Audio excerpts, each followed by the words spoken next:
Mga kapatid, magandang hapon po sa inyong lahat. Muli, ito po si Otoran sa makikipagkwentuhan sa inyo. Pwedeng maiksi, pwedeng mahaba, depende po doon sa mapagkwentuhan po natin. Ngayon mga kapatid, bago ko ituloy yung aking kwento, magtatanong lang muna ako sa inyo. May kinalaman po ba yung problema natin sa South China Sea dito sa pagdating ng mga bagong technology? So, yung tanong na yan, mamaya, tingnan natin kung related nga ba itong tanong ko. So, bago po ang lahat mga kapatid, ipakita ko lang po sa inyo yung pong aming ginawa na Mazda na CX-5 na yun yung nabutas yung crankcase niya. Kasi meron nga kasing tornilyo, yung ulo ng tornilyo, yung crankcase bolt, no? Mahaba yun, yung ulo naputol sa loob. Tapos pag ikot ng sigunyal, tumama, nabutas yung crankcase. So, biglang naubos yung langis, buti na lang, attentive yung may-ari, nakita niya na yun nga na biglang umilaw yung oil niya at hindi nagbigay ng malaking damage doon sa makina. So huminto siya, pinasilip niya, yun tumutuloy yung langis. So ginawa ng paraan, dinikitan ng epoxy, tapos pumunta sa amin. So hindi niya alam kung bakit nabutas. Akala niya nung last na nagpa-change oil siya, baka daw nasundot na screwdriver, pero nung tinignan nga namin, hindi, malayo eh. Malayo yung oil filter kasi minsan kapag hirap na hirap magtanggal ng oil filter, binubutas ng screwdriver tapos pinipihit. Pero malayo talaga siya. So wala tayong maisip ng dahilan ba't siya nabutas. Binuksan na natin, tinanggal natin. At pagbukas nga natin, nakita natin nandun yung ulo ng tornilyo na tumama sa sigunyal tapos dumikit doon sa gilid ng crankcase, aluminum na butas. So yun, pagawa na natin yan kay Transman, yung ating pinakamagaling na machine shop dito sa Rizal, diyan sa Cainta. At maganda yung pagkakahinang ito, nabuo na natin. At yun nga, medyo nagtagal lang po sa amin to dahil yung aming supervisor na mekaniko, umuwi siya ng probinsya. Tapos nakabalik na, ito, maandar na. So yan, mamaya ibibigay na po natin yan sa may-ari na lupa sa Cabuyao, Laguna. Papunta na po siya dito. Yun mga kapatid, balikan po natin yung aking tanong kanina, kung may kinalaman ba yon. Pero bago natin masagot yan, tignan muna natin yung nangyayaring teknolohiya. Kasi sa ngayon po mga kapatid, ang buong mundo ay ang goal nila, ang focus nila, itong ating kapaligiran ay luminis. Kasi nga po mga kapatid, matindi yung nangyayaring climate change at pati yung global warming. Kaya napakalaki ng epekto nitong mga greenhouse gas na to sa ating climate change. Maruming-marumi, may lason ang ating hangin, ang mga tao nagkakasakit. At nung mga nakaraan nga lang ng mga panahon, disyerto, binaha, maraming namatay. At sa ibang parte ng lugar, konting ulan lang, lumulubog dito sa Pilipinas, ganun din. Tapos nga ay nagkakaroon tayo ng problema sa presyo ng fossil fuels, yung mga langis na yan, yung mga fuels na yan, gasoline, diesel, na iyan naman ang nagdudulot ng isang malaking problema sa ating environment, no? Kaya ngayon, maraming mga bansa ang nag-migrate na doon sa enerhiya na nagmumula sa solar, nagmumula sa windmill, at inilalagay nila yan sa storage. Okay.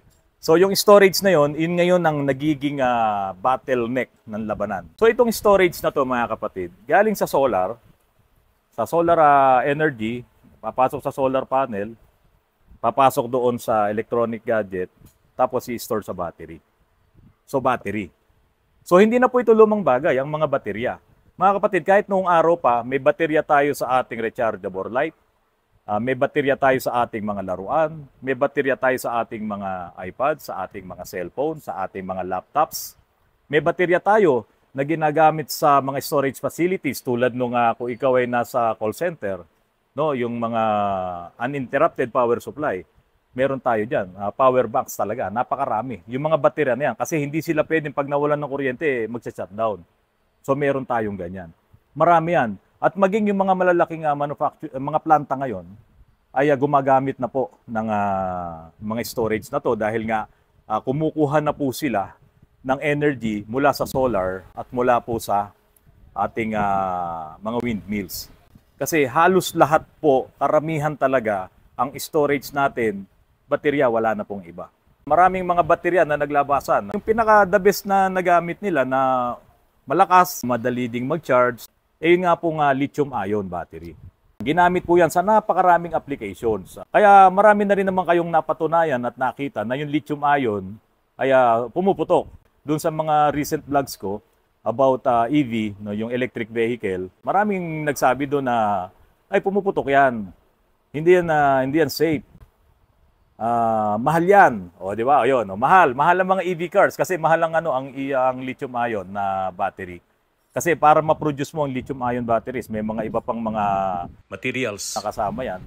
At minimina lahat yan. Yung cobalt, manganese, nickel, tapos kasama na yung lithium, meron pang iba. Minimina yan. At may mga lugar nga na bansa no, na mayaman sa lithium, yung Australia, Chile, saka itong China. So sila yung mayayaman dyan. Kaya kung mapapansin nyo po mga kapatid, kung talagang lalaki pa yung pangangailangan sa lithium, kung idadagdag pa natin tong EV, electric vehicles, doon na nagkaroon ng malaking problema. Kasi nga, baka hindi kayang i-sustain ng yaman ng lithium o yung mina ng lithium, yung bilyon-bilyon na pangangailangan na kilogram ng lithium na kailangan para makapag-produce ka ng mga baterya na yari sa lithium-ion. Maraming nagsabi doon na, ay pumuputok yan. Hindi yan safe. Pero sinolve nila yan. Sinolve ng Toyota, sinolve ng Tesla, sinolve din ng portion na China na kasi nga nasusunog, sumasabog ang lithium, mga kapatid. So pag sumabog siya, napakadelikado talaga. Kaya po sa mga eroplano, bawal siya. Hindi siya pwedeng dalhin. So sinolve nila yan, ang Toyota, nakagawa sila ng solid state na battery. Kasama na tong si Tesla. So yung solid state, inalis nila yung liquid state ng separator ng lithium-ion. So naglagay sila ng ceramic separator. At yun nga, ang problema lang, lalong nagmahal nung naging solid state. Hindi na nga siya sumasabog, kaso lalong tumaas naman yung production cost, pati yung materials na ginamit dito sa lithium-ion. Samantalang, merong isang technology ng baterya na noong 1980s pa, nakita na to, kaso hindi nila binigyan ng pansin eh. Iniwan nila yan. Ang tinignan nila, yung lithium-ion. So ngayon, ito ng mga kapitbahay natin, palibasa pagdating sa technology, hindi mo talaga matatawaran yung kanilang galing. Itong China, merong malaking kumpanya dyan na gumagawa ng baterya, o CATL. Talagang pinag-aralan ulit nila kung ano yung mas magandang yari ng baterya. No? At yung yari nga po na yan, na yung sinasabi natin, itong sodium-ion battery. So itong sodium-ion battery ay galing po sa salt, sa sodium. Okay? At ito pong sodium-ion, hindi sumasabog. At itong sodium-ion, very abundant ang salt sa buong mundo. Sa mga dagat, no? Makukuha mo, at meron din sa earth crust, talaga makakakuha ka. Pero siyempre, ang pinaka-major na makukuhanan mo ng sodium ay ang karagatan. Ayan. Ang isang maganda sa sodium, mga kapatid, ay ganun din. Kung mapapansin nyo sa periodic table, magkatabi sila ni lithium.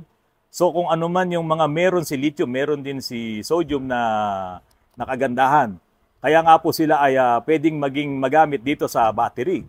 No? So si sodium-ion po, hindi niya kailangan ng ibang minerals or metals para lang maging rechargeable battery siya. Para maging magandang baterya siya. So, dinevelop po ng China to, itong sodium-ion, kasi nakita nila yung napakaganda niyang gamitin, mataas din ang density niya, at hindi siya sumasabog. At iyon, mura siya. Halos parehas sila ni lithium-ion pagdating sa galing, pagdating sa storage, lahat. Yung mga qualities na meron si lithium-ion, meron din si sodium-ion. Sa buong mundo, na merong 20 na manufacturers ng sodium-ion sa buong mundo, 16 doon na hawak ni China.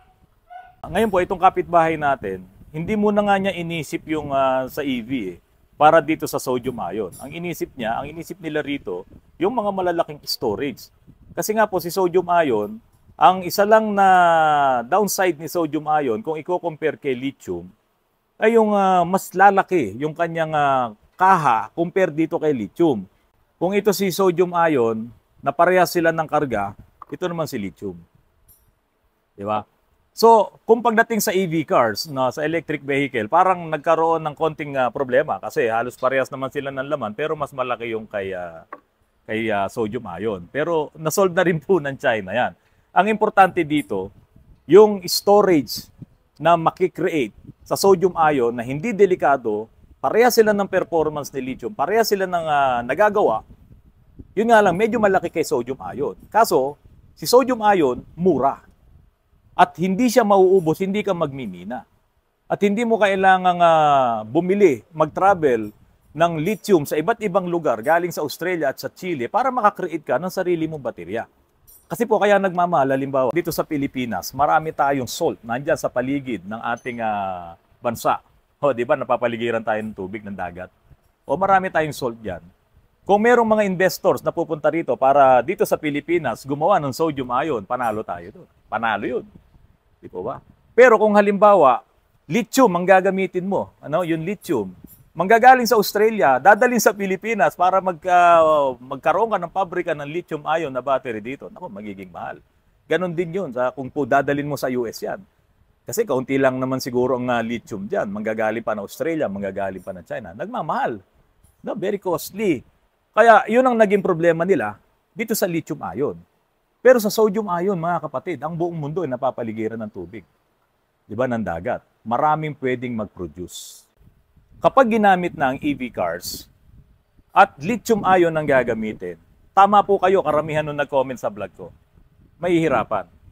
Kakaunti ang mina ng lithium ion. Hindi niya kayang i-sustain yung billions of kilograms na imimina mo para makagawa ka ng mga lithium ions na battery para ikabit mo sa mga EV cars. Di ba? Kakapusin. At habang yan ay kinakapos, habang lumiliit yung production, lumalaki yung demands. Kasi nga, lahat po tayo ay gagamit ng EV cars, kulang naman yung ating battery. Sa totoo lang, ang bottom line dito, ang pinakapuso ng ating EV cars ay yung battery. Kung walang battery, hindi aandar yan. Parang ganun. Kung walang gasolina, walang diesel, hindi aandar yan. Pero ang maganda dito, mga kapatid, yung baterya magiging mura. At magiging mura din po yung mga EV cars. Ngayon, mga kapatid, may nagsabi, paano yung mga charging station? Mahal nga yung batteries. Kasi sa mga charging station, kung halimbawa magbi-business ka, meron kang solar, di ba? Tapos mahal naman yung battery, yung lithium battery na solid state. Paano mo nga paano ka makakaipon ng maraming baterya na nakakapagkarga ka 24 hours? 'Di ba? Kung sa araw, sige, tuloy-tuloy ang karga mo kasi ito, mga kapatid, ang maganda sa sodium saka sa lithium, pwede silang magkarga ng 15 minutes lang or mas mababa pa. Nakakargahan na sila at sa lithium 80% kayang kargahan, sa sodium naman pwede silang mag 90 or 100. Yun ang maganda, itong dalawang baterya na to, dahil nga sa halos parehas sila ng nagagawa, parehas sila, magkatabi sila sa periodic table, halos parehas din yung trabaho nila . Yun nga lang, si lithium, yun nga, mahal. Kakaunti ang mamimina mo. Samantalang itong si sodium, nandyan na.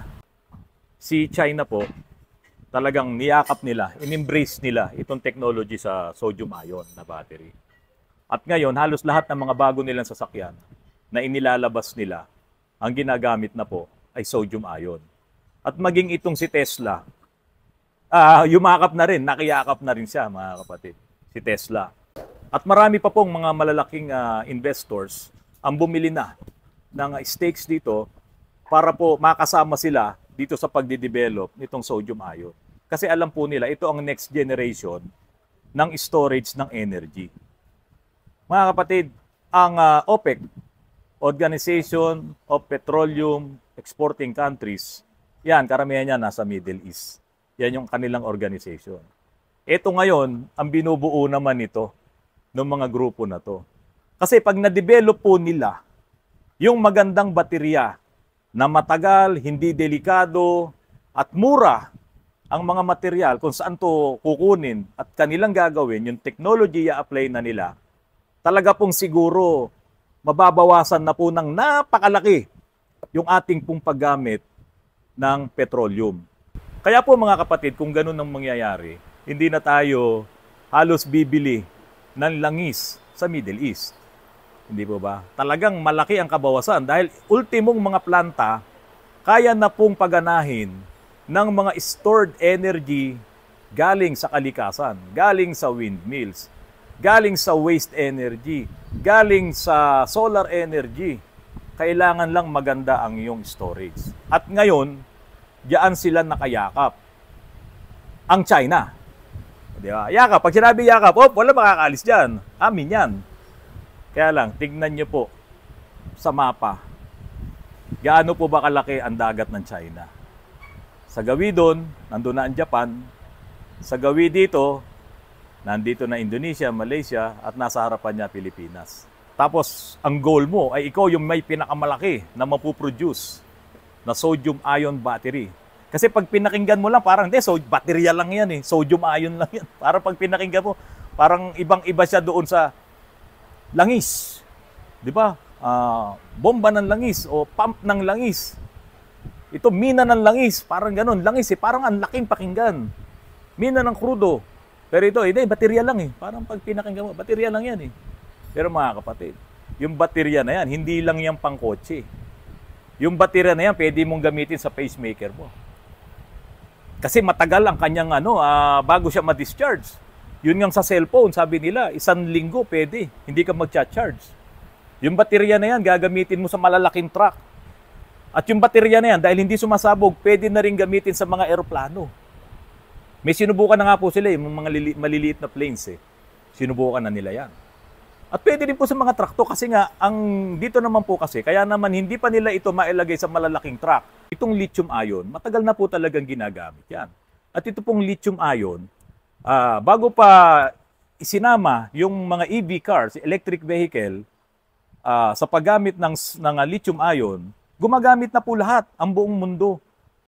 Hindi kayang mag-produce ng sobrang dami. Samantalang itong si sodium ion, kung titignan nyo po, sa pag-aaral nila at sa pangako nila, ito na yung pinaka-the best na storage battery, rechargeable, na lahat ng energy na kailangan mo para mapagana ang electricity na rin, no, sa ating mundo. Ito na pong sodium ion na storage battery.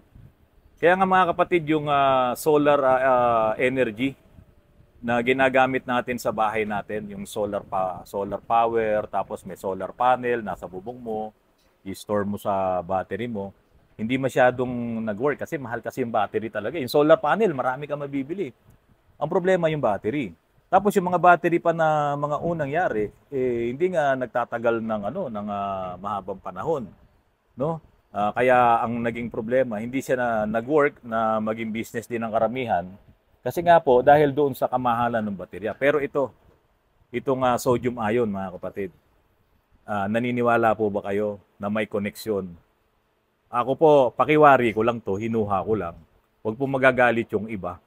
Kasi po, kung gustong maging malaki ni kapitbahay natin, pagdating dito sa business na to, kung gusto niyang maging malaki, dahil nasa kanya rin naman ang lithium eh. Kaya ang mangyayari niyan, sodium up, lithium down. Pagka kinapos ng production ni sodium, lithium up, sodium down. Ganyan po eh. Nasa kanila pareho. So, para sila ngayon na isang napakalaking producer ng storage, yun namang energy, libre naman eh. Galing sa kalikasan din eh.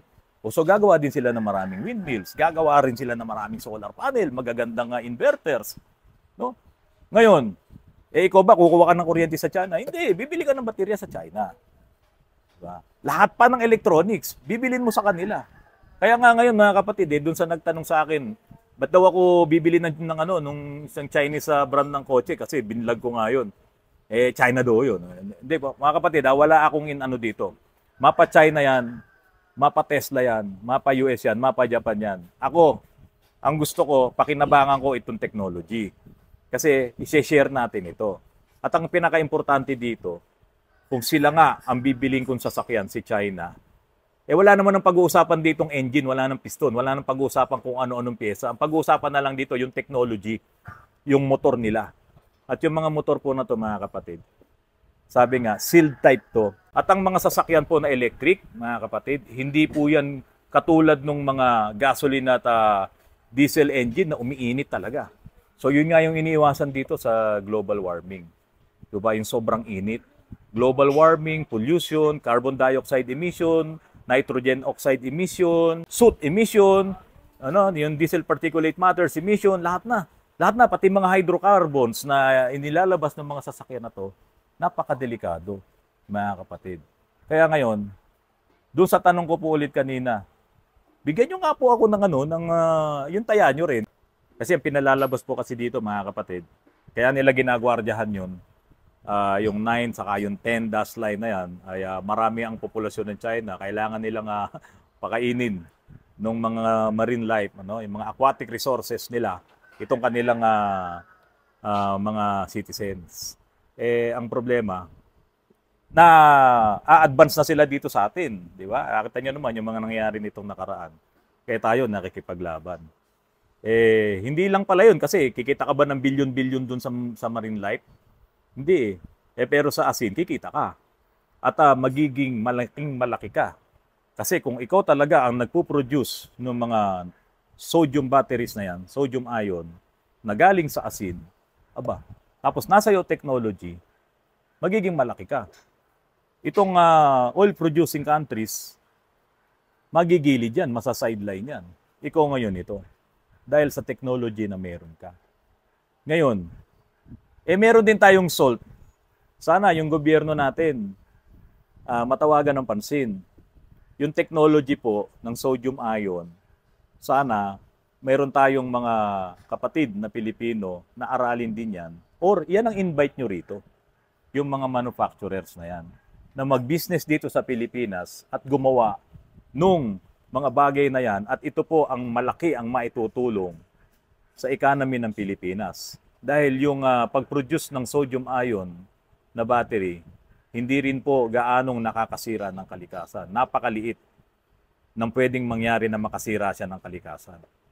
Ngayon, yung sa recycling naman, talagang nare-recycle din. Kaya nga po pag bumibili kayo ng baterya ng sasakyan nyo, tine-trade in mo yan doon sa binilan mo. Mapaan ng brand pa yan. Kasi sila yung nagre-recycle niyan. Alam nila kung saan itatapon yung laman yan. Di ba? Kaya ganun din po dito sa recycled battery ng sodium ion at pati ng lithium. Kasi po kung sasabihin nyo, nako, magkakaproblema na, delikado yung lithium, malalaso ng kapaligiran natin. Mga kapatid, dati pang ginagamit yan. Lahat po ng mga bagay na electronic na hinahawakan mo na may power, may battery yan. At halos karamihan po ng battery inilagay dyan, lithium battery. Ito ngayon yung safe na battery. Sodium ion. Ilalagay ulit sa cellphone mo, sa laptop mo, sa mga UPS na yan, lahat ilalagay. Gagamitin ng malalaking planta, gagamitin ng mga sasakyan, lahat gagamit. Sodium ion. At ang nakayakap dyan, China. So mga kapatid, yun muna po yung vlog ko ngayon. Sana po, makatulong din ako paunti-unti. Inaaral po kasi natin itong EV.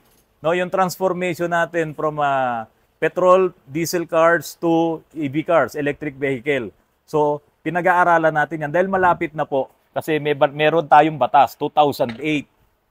Magsisimula na ang Pilipinas. Sabi ng TOTC, dapat daw by 2008, millions of EVs na ang tumatakbo dito sa Pilipinas. Di ba sa mga kalye natin? Hindi naman po yan na pangit na bagay. Napakaganda po yan, pati sa environment. At ngayon, dito po sa itinakil ko po sa inyo, pwede pala tayong yumaman din dito dahil mayaman tayo sa salt. Ang kailangan lang natin, yung mga magagaling nating kapatid at yung mga politiko natin, encourage nyo yung mga malalaking investor dyan dito magtayo ng planta ng sodium ion battery, yung gumagawa ng mga sodium ion battery. Kasi marami tayong salt dito. At yung mga kababayan natin na nasa paligid ng dagat, baka hindi na po isda nga natin yan. Mag-aasin na yan dahil napakalaki ng requirement dito po sa sodium ion. Mga kapatid, yun muna po. Maraming salamat po.